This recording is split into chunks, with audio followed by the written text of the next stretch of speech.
Y ya estamos en directo, pues bienvenidos, bienvenidas sean panas a una transmisión más leyendo Los años de peregrinación del chico sin color de nuestro autor favorito, como no, Haruki Murakami. Pues ya ni siquiera sé qué transmisión es esta, pero vamos a estar retomando con lo que es el capítulo número 14. Si esta es tu primera vez en el canal, aquí abajito en la descripción ya sabes, tienes la playlist hacia este libro que vamos a ir alimentando conforme vamos leyendo este libro, que de hecho si seguimos leyendo 2 capítulos por transmisión vamos a estar terminando en 3 transmisiones más, así que no te olvides de darle suscribir para que no te las pierdas.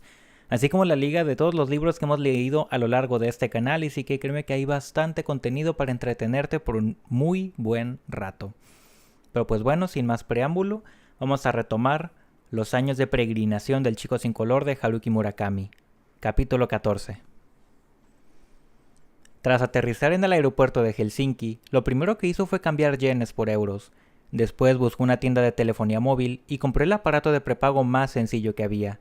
Acto seguido se colgó la bolsa de viaje del hombro y se dirigió a la parada de taxis. Subió un viejo modelo de Mercedes-Benz y le indicó al taxista el nombre de su hotel, que se encontraba en pleno centro. Al salir del aeropuerto tomaron la autopista.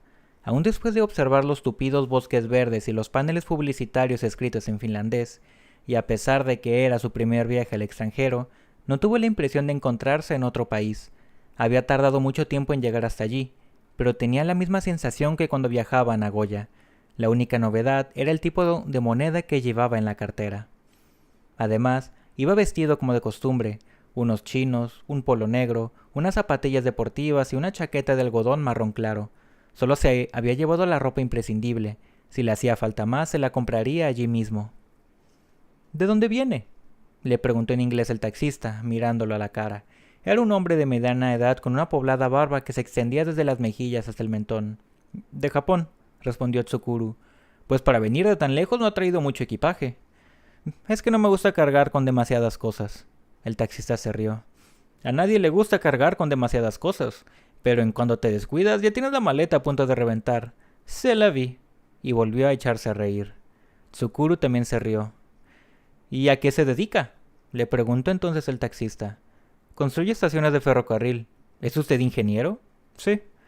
No habrá venido a Finlandia a construir una estación, ¿no? No, he venido de vacaciones, a visitar a unos amigos. Muy bien, dijo el taxista. Las vacaciones y los amigos son las dos mejores cosas de esta vida. ¿Le gustaría a todos los finlandeses soltar sentencias sobre la vida o sería tan solo una inclinación de aquel taxista? Tsukuru deseaba que fuera lo segundo. Cuando, una media hora después, el taxi llegó a la entrada del hotel en Helsinki, Tsukuru se percató de que se le había olvidado averiguar con la ayuda de alguna guía de viaje cuánto había que dejar de propina, si es que allí se acostumbraban a dejar algo. De hecho, antes de viajar no se había informado en absoluto sobre el país, así que al final le dio de propina un poco menos del 10% de lo que indicaba el taxímetro. El conductor le entregó el recibo con cara de felicidad, así que no debía de haberse equivocado. Y si se había equivocado, estaba claro que el hombre no se había molestado. El hotel que había elegido Sara era un edificio antiguo situado en el centro de la ciudad.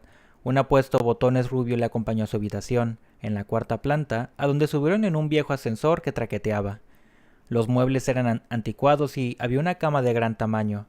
El papel de las paredes, descolorido, tenía dibujadas diminutas agujas de pino. La bañera era clásica, con patas.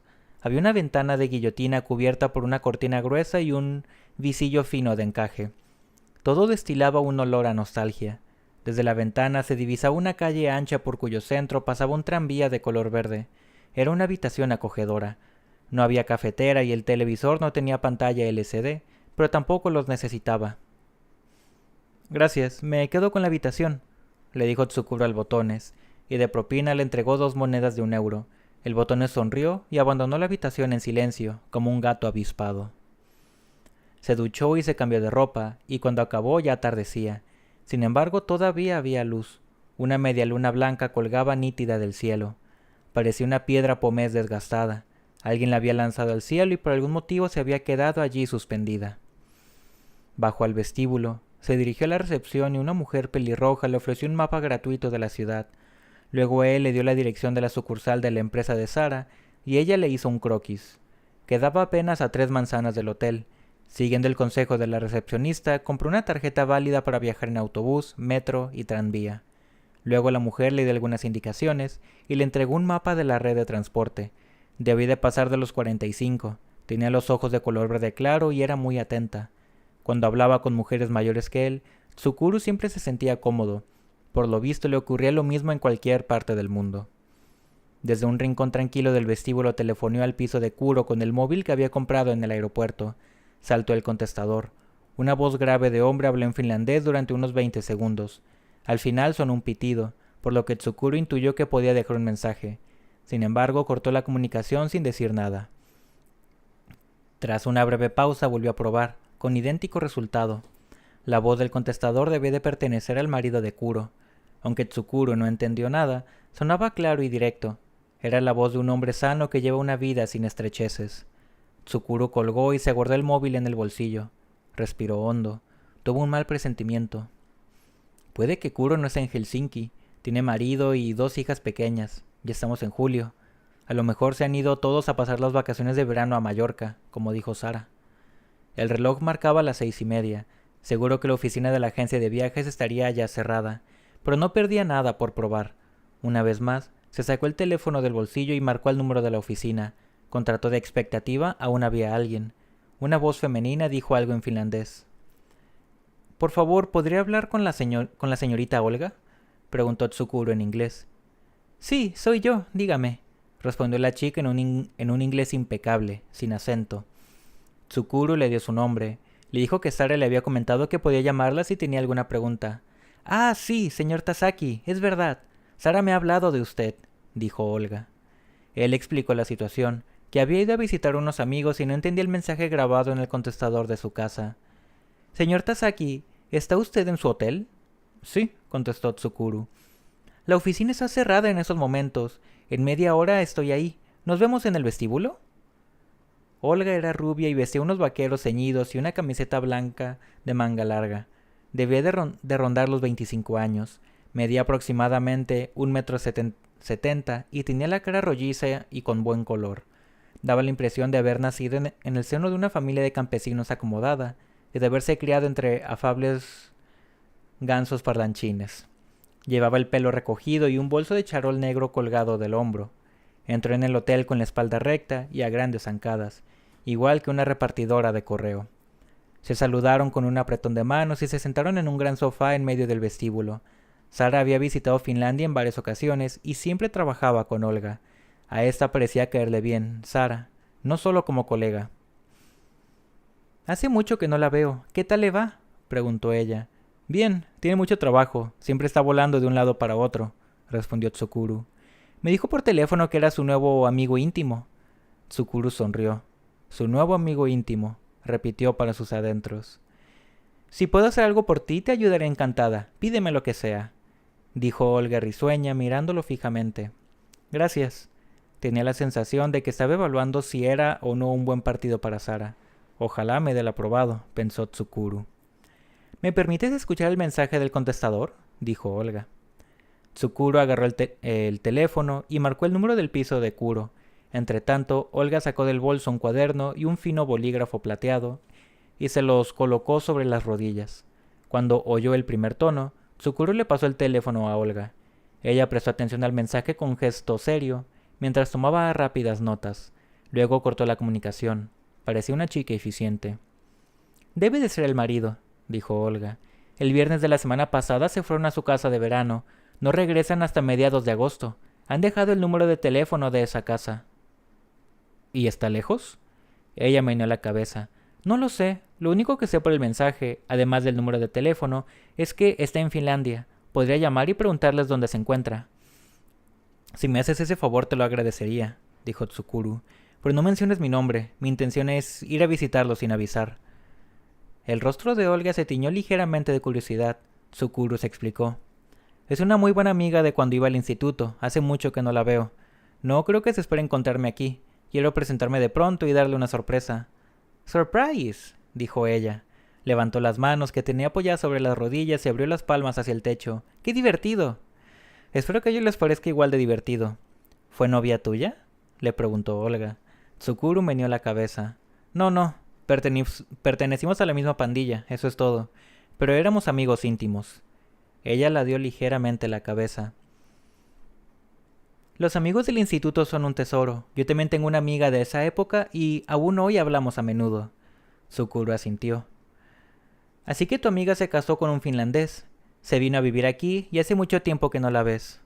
Han pasado 16 años. Olga se rascó una sien con el dedo índice.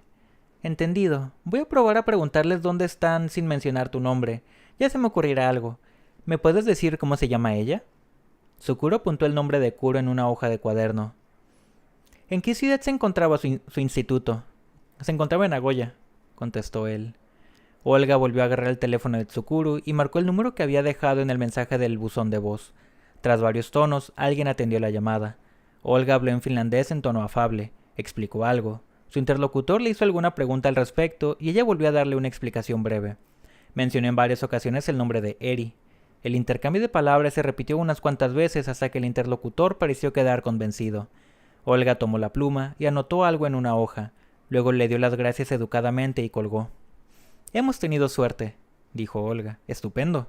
La familia se apellida Hatainen. El nombre de pila del marido es Edvard.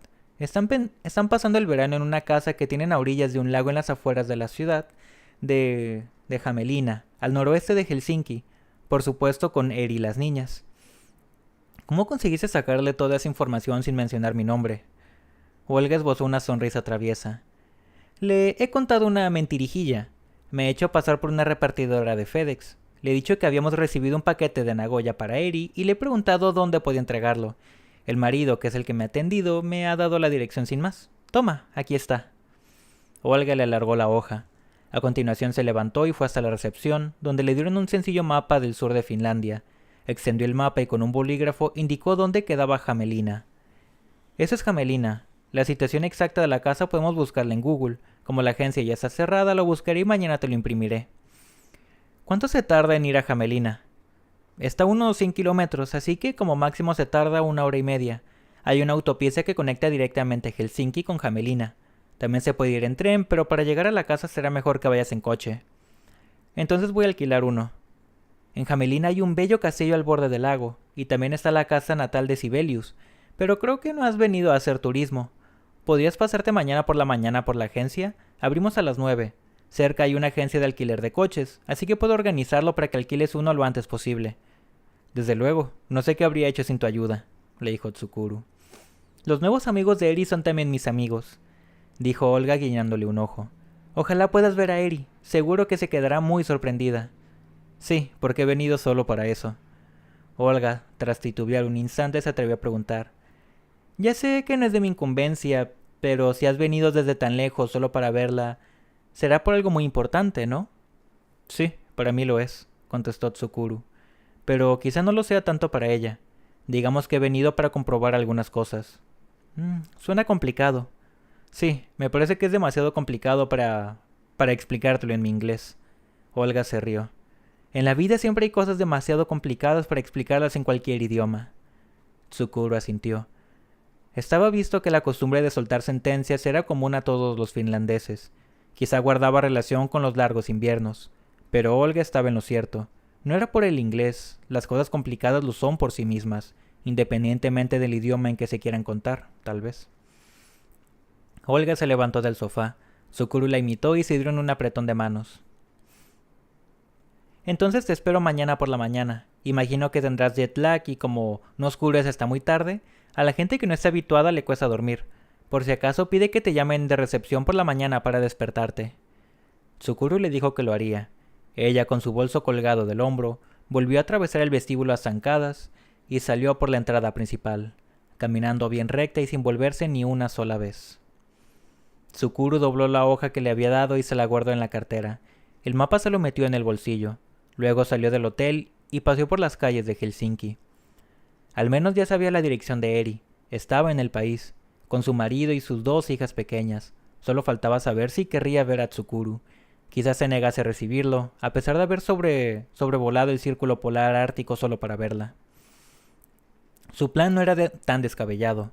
Por lo que le había contado Ao, Kuro había sido la primera en ponerse del lado de Shiro cuando ésta contó lo de la violación. y Kuro fue quien pidió que cortaran toda relación con Tsukuru. No podía imaginarse qué sentimientos abrigaría hacia él. Shiro había muerto, asesinada, hacía 6 años, y el grupo llevaba mucho tiempo disuelto. Quizá lo tratase con frialdad. Sin embargo, para averiguarlo no tenía más que encontrarse con ella. Eran las 8 pasadas, pero como Olga había dicho, no había el menor indicio de que fuese a oscurecer. La mayoría de las tiendas estaban aún abiertas y la gente caminaba por las calles como si estuvieran en pleno día. En los bares los parroquianos bebían vino y cerveza mientras charlaban animadamente. Por las viejas calles empedradas flotaba un olor a pescado a la brasa. Le recordó el aroma a caballa que salía de algunos restaurantes japoneses. Hambriento, Tsukuru siguió el rastro de su olor y se adentró por una callejuela, pero no consiguió averiguar de dónde procedía. Cuando ya llevaba un rato recorriendo las calles, el olor se disipó hasta desaparecer. Como le daba pereza ponerse a buscar un restaurante, entró en la primera pizzería que vio.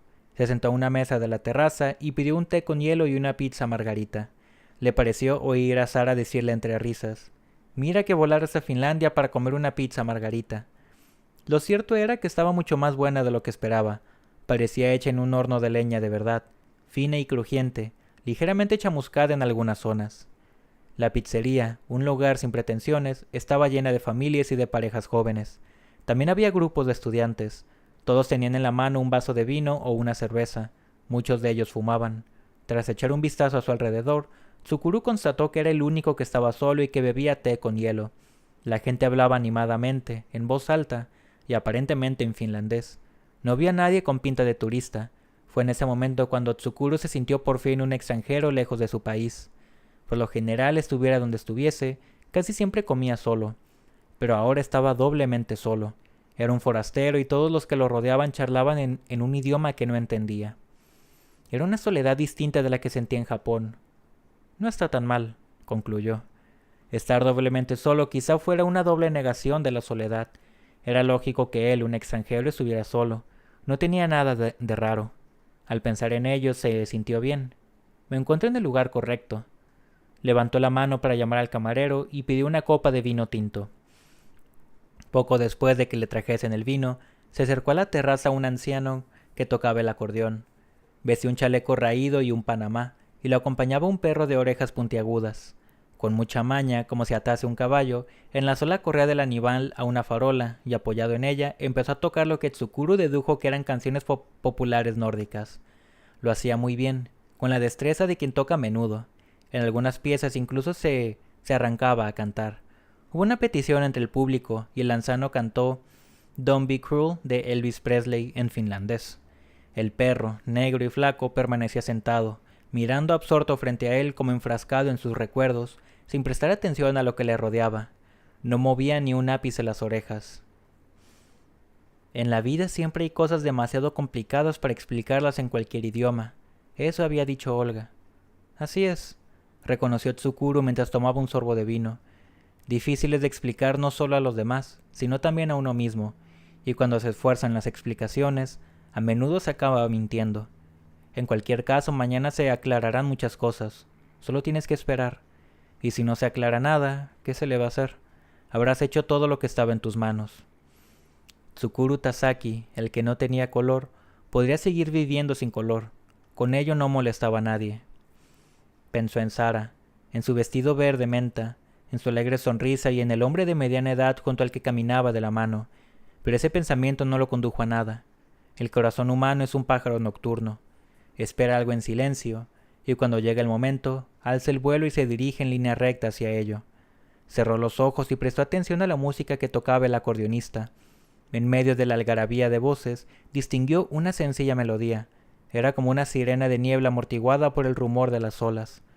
Tsukuru se bebió la mitad de la copa de vino, dejó un billete y unas monedas sueltas y se levantó. Depositó unos euros en el panamá del acordeonista, que había dejado en el suelo delante de él, y después, como todo el mundo, acarició la cabeza del perro atado a la farola. El animal, inmóvil como una figura decorativa, ni se inmutó. Después Tsukuru, con pasos lentos, inició el regreso al hotel. Por el camino se acercó a un kiosco y compró una botella de agua mineral y un mapa más detallado del sur de Finlandia. En un parque situado en medio de una gran avenida, había mesas de ajedrez de piedra en las que jugaban algunos hombres, en su mayoría ancianos. Se habían traído sus propias piezas. A diferencia de los clientes de la pizzería, estaban muy callados, igual que quienes los observan, y es que para pensar se necesita un silencio absoluto. La mayoría de los viandantes que se habían detenido para verlos iban acompañados de sus perros. Los perros también guardaban silencio. El viento traía unas veces un aroma a pescado asado y otras a kebab. Pese a que eran las 9 de la noche, vio una floristería abierta. Las flores estivales eran una explosión de color. Parecían haber olvidado que era de noche. Al llegar al hotel, se dirigió a la recepción y pidió que los despertasen a las 7 de la mañana. Luego, acordándose de repente, preguntó: ¿Hay alguna piscina cerca del hotel? El recepcionista, con gesto pensativo, hizo memoria y luego meneó la cabeza hacia los lados, contrito, como si se disculpara por los defectos de su país, tanto en la actualidad como a lo largo de la historia. Lo siento, pero no. Tsukuru subió a su habitación, corrió las gruesas cortinas y una vez que comprobó que no se filtraba ni el menor rayo de luz, se acostó. Con todo, la luz atravesaba las cortinas, como un antiguo recuerdo difícil de borrar. Al mirar al techo de la habitación, se le antojó extraño que fuera a encontrarse con Kuro en Helsinki y no en Nagoya, como tantos años atrás. Y la claridad de las noches nórdicas le provocó un extraño estremecimiento. Su cuerpo le pedía dormir, y su mente seguir en vela durante un rato. Luego pensó en Shiro. Hacía mucho tiempo que no soñaba con ella.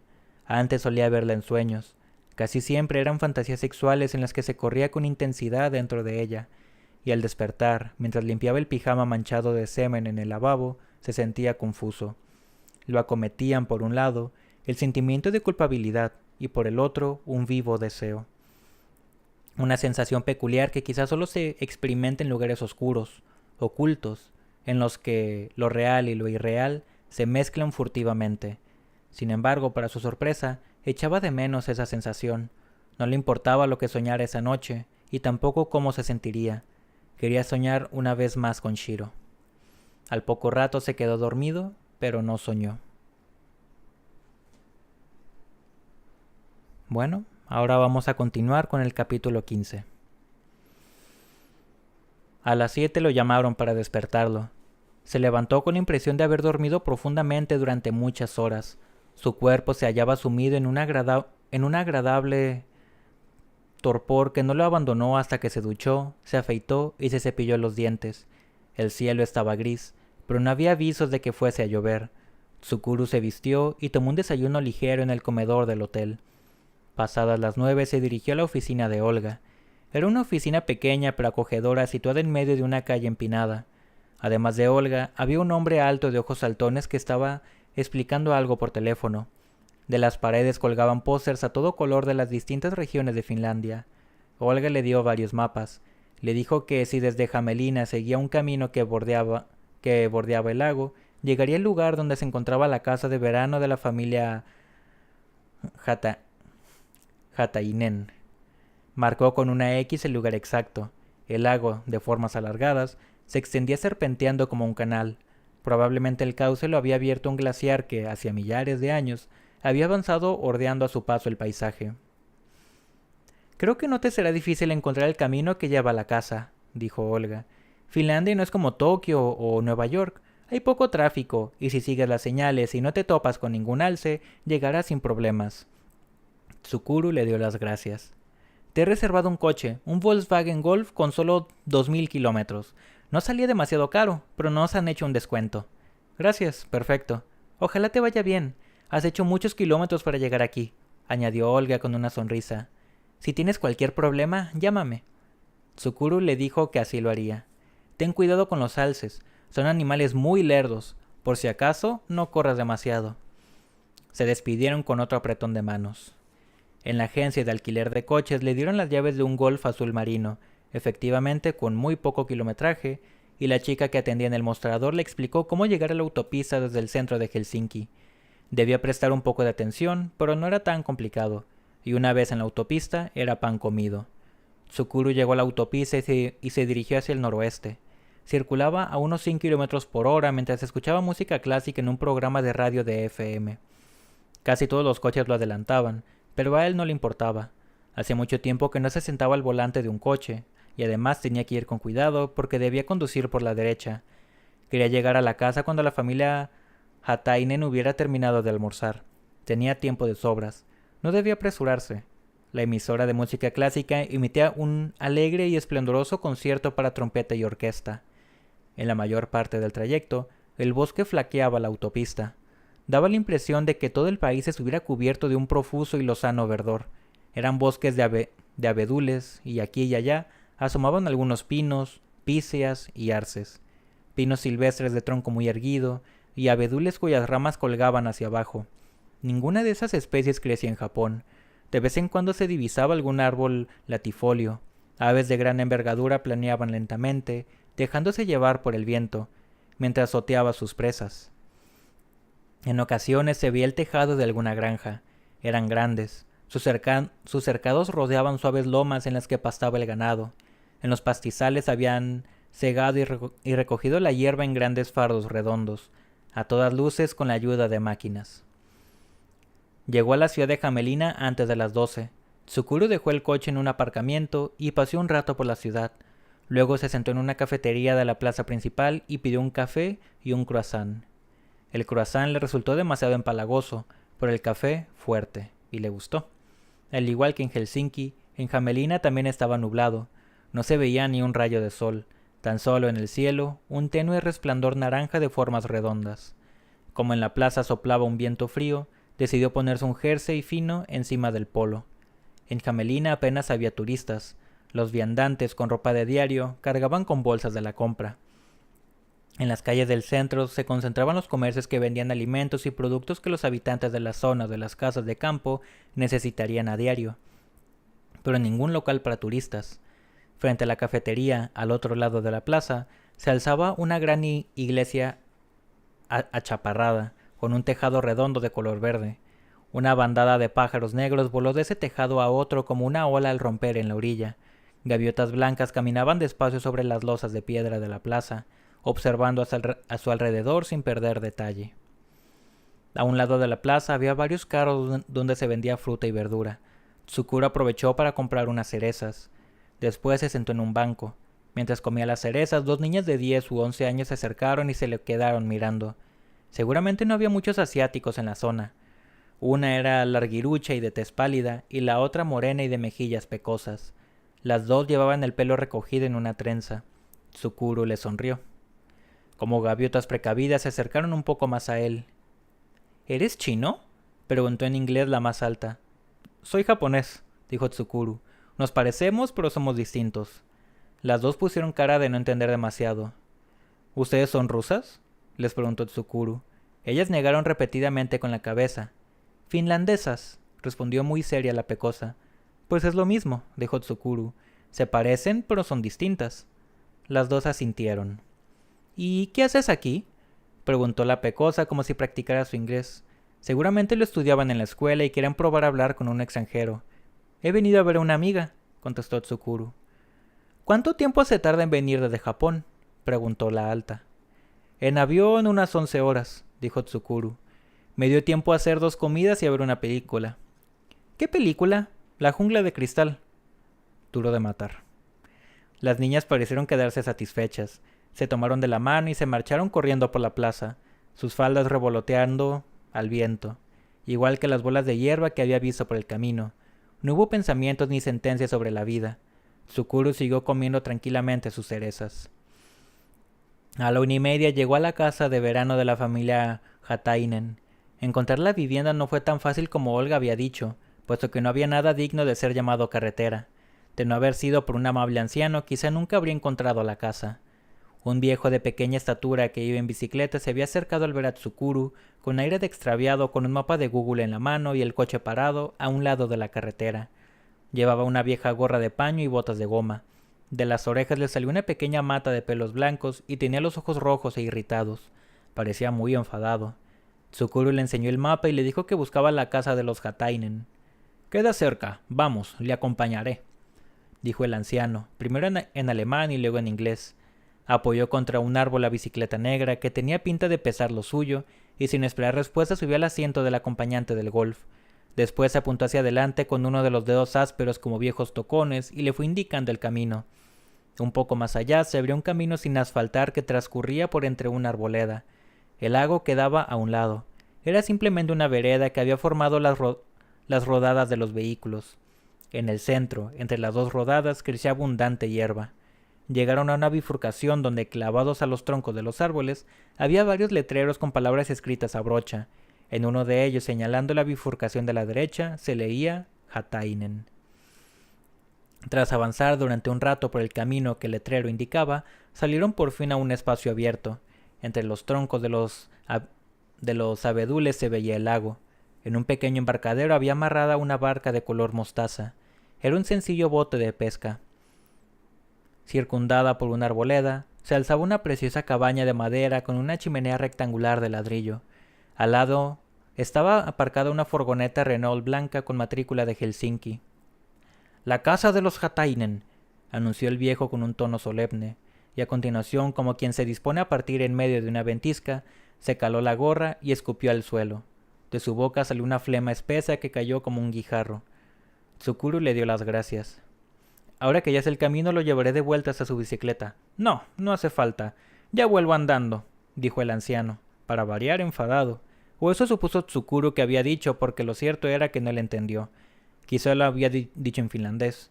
Entonces, sin darle tiempo a Tsukuru de tenderle la mano, se alejó deprisa del coche y echó a andar con grandes pasos. No se volvió en ningún momento, como la parca tras indicarle a un muerto el camino hacia el averno. Tsukuru consultó su reloj de pulsera. ¿Habrían terminado de comer? Dudó un instante, pero no se le ocurrió qué otra cosa podía hacer y se decidió a acercarse. Fue en línea recta hacia la cabaña pisando la hierba. Un perro que dormitaba en el porche se levantó y se quedó mirándolo. Era pequeño, de pelaje largo y castaño. Ladró. No estaba atado, pero la manera de ladrar no era intimidatoria, así que Tsukuru siguió andando. En el interior de la cabaña debieron de oír los ladridos del perro, porque antes de que Tsukuru llegara a la entrada, un hombre abrió la puerta y asomó la cara. Una espesa barba rubia le cubría las mejillas y el mentón. Tendría alrededor de unos 45 años. No era muy alto, tenía el cuello largo, y sus hombros eran amplios y rectos como una enorme percha. El cabello también rubio y tupido. Parecía un cepillo enmarañado del que sobresalían las orejas. Vestía una camisa de manga corta a cuadros y unos recios vaqueros. Sujetando el pomo de la puerta con la mano izquierda, observó cómo se acercaba a Tsukuru. Luego ordenó al perro que dejase de ladrar. «Hello», dijo Tsukuru. «Konnichiwa», contestó el hombre en japonés. «Konnichiwa», Tsukuru le devolvió el saludo. «¿Es la casa del señor Hatainen?» «Sí, es aquí», dijo el hombre en un japonés fluido. «Soy Edvard Hatainen». Tsukuru llegó a los peldaños del porche y se saludaron con un apretón de manos. «Soy Tsukuru Tasaki». ¿Como el verbo Tsukuru, crear? «Sí, exacto».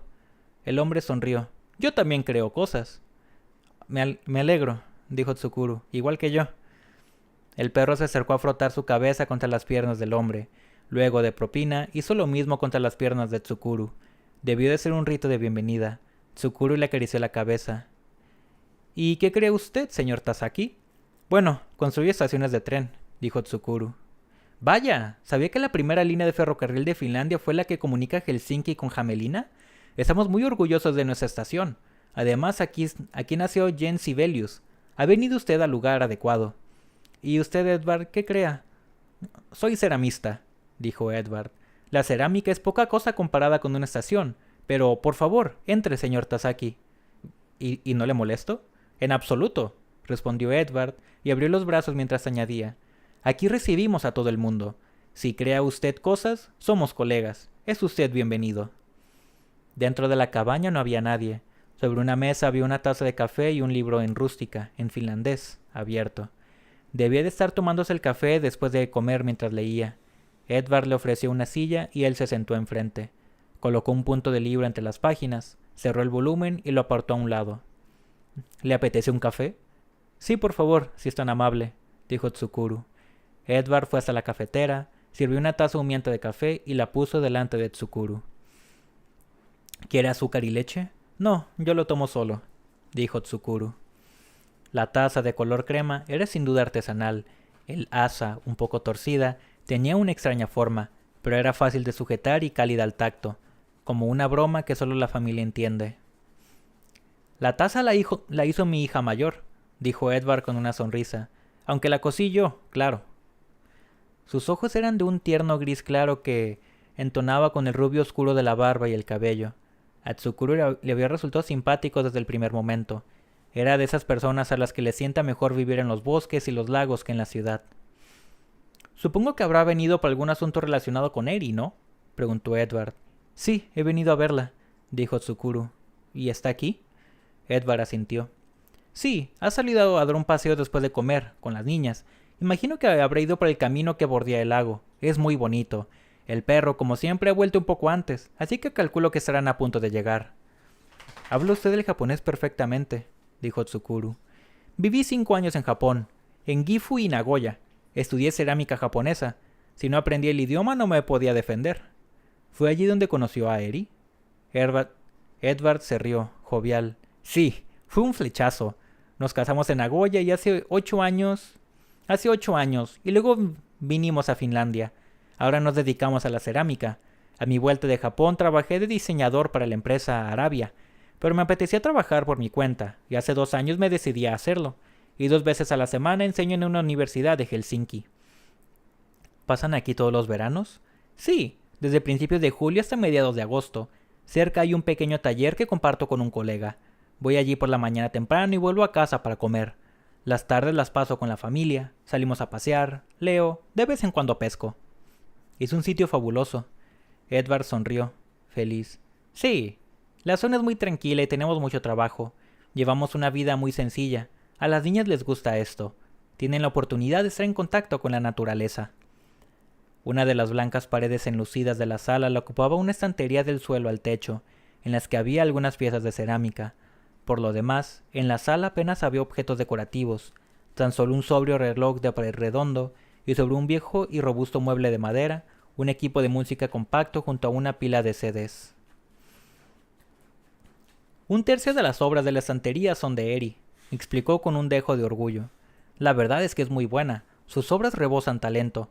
Algunas de sus piezas las distribuimos en las tiendas de Helsinki, y a veces tienen mucho más éxito que las mías. A Tsukuru le sorprendió. De adolescente nunca había oído que a Kuro le interesase la cerámica. No sabía que se dedicara a eso, dijo Tsukuru. Empezó a interesarse por la cerámica pasados los 20 años. Después de licenciarse en filología, entró en el departamento de artes industriales de la Universidad de Bellas Artes de Aichi. Allí nos conocimos. Ah, sí.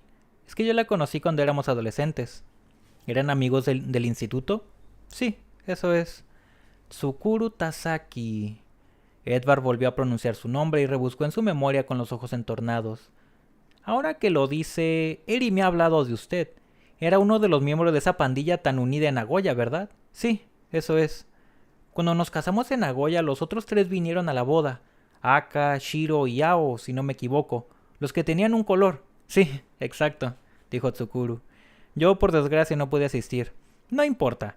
El caso es que al final nos hemos conocido, dijo con una cálida sonrisa. Su barba tembló como las íntimas llamas de una hoguera. Dígame, ¿ha venido a Finlandia de viaje? Sí, contestó. Contarle la verdad habría requerido mucho tiempo. He venido de viaje y como hace tiempo que no veo a Kuro, se me ocurrió hacerle una visita. Siento no haber llamado antes. Espero no causar ninguna molestia. No es ninguna molestia. Es usted bienvenido. Ha sido una suerte que casualmente esta tarde me haya quedado en casa. Eri se alegrará mucho. Ojalá que sea así, pensó Tsukuru. ¿Le importa? Le preguntó a Edward señalando... ¿Le importa? Le preguntó a Edward señalando la cerámica expuesta en las estanterías. Por supuesto que no. Puede tocar todo lo que quiera. Mis obras y las de Eri están mezcladas, pero creo que sabrá distinguirlas con facilidad. Tsukuru se acercó a la pared y las observó una a una. La mayoría eran piezas de vajilla, como platos, cuencos y vasos, y el resto eran jarrones y cántaros. Tal como Edward le había dicho, no le costó diferenciar entre las de Eri y las de su marido. Las de este eran de textura suave y colores pastel. Los tonos se volvían claros o oscuros en ciertas partes, imitando el viento y el fluir del agua.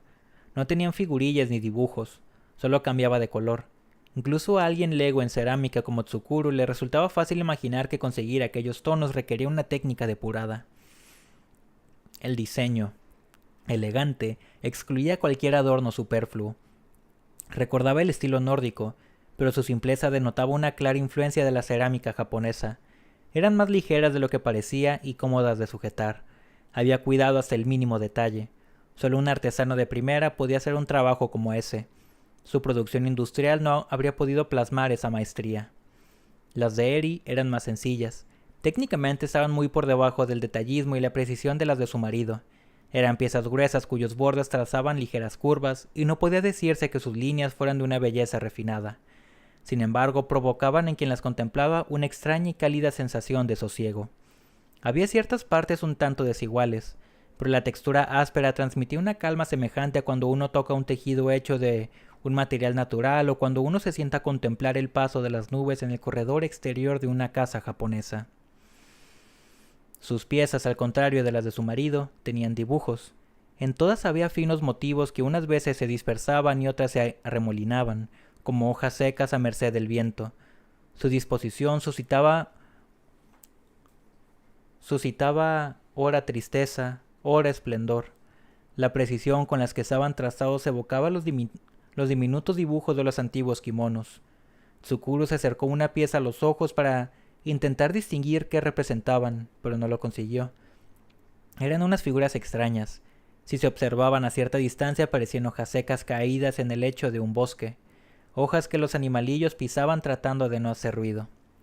El color, al contrario que en las obras de su marido, era apenas un fondo. Su función era que destacaran los pequeños dibujos y los tonos extremadamente tenues y discretos ayudaban con eficacia. Tsukuru tomó en sus manos las piezas de vajilla de Edward y las de Eri. Debían de formar un matrimonio muy equilibrado, o eso le parecía que indicaba el grato contraste entre sus piezas. Tienen estilos diferentes, pero cada uno intentaba respetar y asimilar el sello personal del otro. Quizá no esté bien que, siendo su marido, diga que me gustan... Quizá no esté bien que, siendo su marido, diga que me gustan las obras de mi mujer, dijo Edward mientras miraba a Tsukuru. ¿Cómo se dice en japonés? Mibiki, ¿no? Tsukuru sonrió. Me gustan sus obras, prosiguió Edward, pero no porque las haya hecho mi mujer. En el mundo hay muchos ceramistas más hábiles y que hacen cerámica más bella. Y sin embargo, en las piezas de Eri no hay estrechez. Se puede sentir lo grande de su espíritu. Ojalá supiera expresarlo mejor. Entiendo perfectamente lo que dice. Probablemente sea un don del cielo, comentó Edward señalando el techo. Un regalo. Y no hay duda de que aún puede hacerlo mejor. Todavía le queda mucho margen para crecer. Fuera, el perro ladró. Sus ladridos eran ahora diferentes, más cariñosos. Eri y las niñas deben de haber llegado, dijo Edward, que se levantó y se dirigió a la puerta. Con mucho cuidado, Tsukuru devolvió a su estante la pieza de cerámica de Eri que tenía en las manos y se quedó quieto, esperando a que ella entrase. Fin del capítulo 15. Pues bueno, habiendo leído estos 2 capítulos, yo creo que lo vamos a dejar hasta aquí por el día de hoy. Si me acompañaste hasta el final de esa narración, te quiero dar las gracias por estarme acompañando, vaya. Y como siempre, pues te invito a que te suscribas, a que le des like, a que comentes, para que no te pierdas de las siguientes transmisiones, que ya estamos más cerca de terminar este maravilloso libro. Y pues también a compartirlo con otras personas que tú creas que les pueda gustar este libro, pero por sobre todo y más importante, que consumas la obra original para apoyar a su autor. Pero bueno, sin más por el momento, nos estaremos viendo en el siguiente directo. Adiós.